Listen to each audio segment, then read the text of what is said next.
millet Erdoğan Recep Tayyip Erdoğan. Göründüğü gibi olan gücünü millet Erdoğan Recep Tayyip Erdoğan.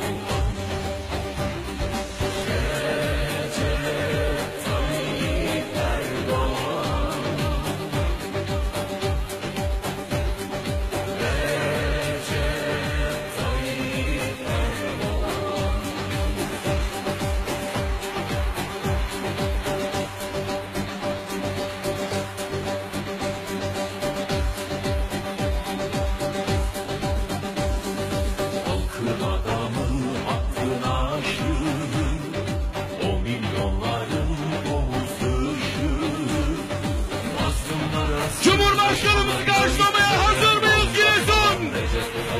Vakit tamam o geliyor. Milletimizin onuru, ülkemizin gururu, Anadolu'nun ilk evladı, Genel Başkanımız. Video शुरू करने से पहले वीडियो के नीचे लाल कलर के बटन को दबाकर हमें सब्सक्राइब कर लें और बेल आइकन को भी दबा दें जिससे हमारे सभी